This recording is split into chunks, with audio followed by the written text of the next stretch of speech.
Hi everyone, here is a book I absolutely recommend, especially for new authors, but us older veteran pro authors could probably get a kick out of it as well. It's called Fire Up Your Writing Brain by Susan Reynolds. She has a BA in psychology, which means she knows what she's talking about. She comes at writing from the neuroscience of the brain and how the brain works when we're trying to figure all of this out and come up with different things. Now, one of the things I love about this, and I'll just get my glasses, is that the whole of chapter 9 is about why writer's block doesn't exist. And remember, she has a BA in psychology, so she has studied this. I'm going to read some out to you to explain why. She says it.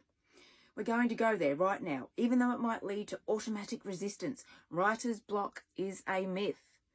It is not something that always existed. In fact, the concept originated in the early 19th century when the English poet Samuel Taylor Coleridge first described his indefinite, indescribable terror at not being able to produce work he thought worthy of his talent. Romantic English poets of the time believed their poems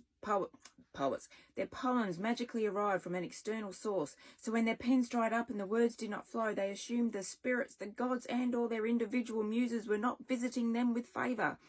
French writers soon latched onto the idea of a suffering connected to writing and expanded it to create the myth that all writers possessed a tortured soul, unable to write without anguish. Later, the anxiety, the artistic inhibition, that often accompanies writing was blamed on or turned into neuroses, depression, alcoholism and drug addiction. On good days, writers suffered for their art, and never so much as when they allowed psychological issues to thwart their ability to write. But this is a book about neuroscience and writing, so false mental constructs will be appropriately dismissed. Here's the simple truth. The simple truth.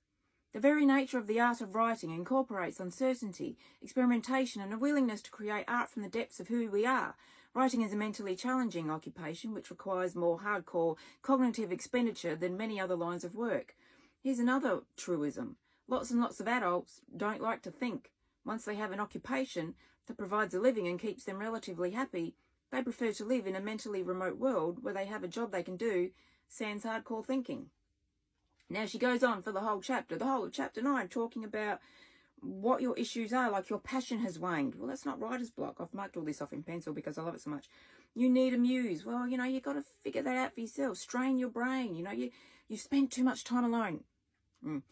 Become your own muse. Trick your inner critic. You are burned out. Been there, done that. Had it for 4 years. You're too distracted. Oh, fuck yeah, that's life. That's distraction.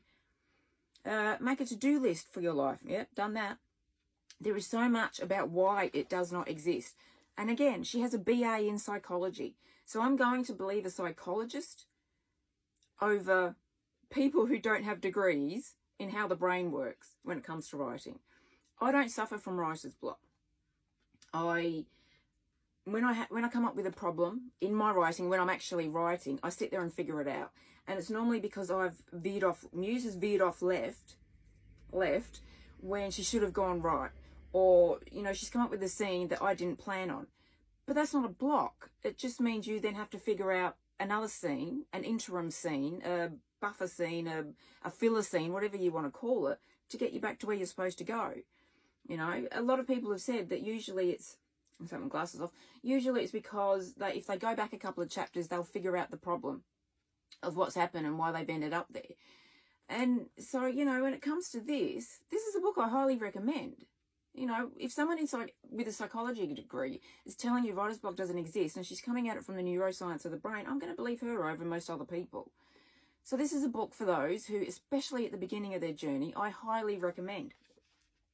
I'll just read out some of the table of contents, get my glasses back on. Okay, what your writing brain can do for you. Awaken your writing brain. Create the mindset to write. Identify your writing brain. What kind of writer are you? Reinforce your writing brain. Get ready to write. Jumpstart your writing brain. Practice the art of brainstorming.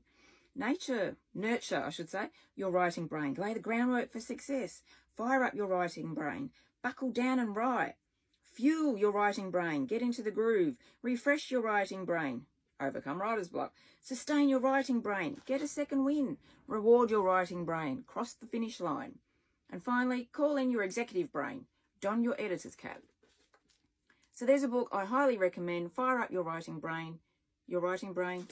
Yes, by Susan Reynolds. Again, take glasses off. Yeah, BA in psychology. I'm going to believe her over everybody else. As I said, I don't believe in it and I don't suffer from it. And anytime I have a problem, I will actually sit there and figure out what the problem is, whether it's with my writing or the fact that I'm distracted. Like today, waiting for an electrician because half of the plug outlets in our house have blown. And so we're waiting on an electrician to come and fix that. So one of the books I highly recommend for everyone, but especially newbies, Fire Up Your Writing Brain by Susan Reynolds, who has a BA in psychology. Read it.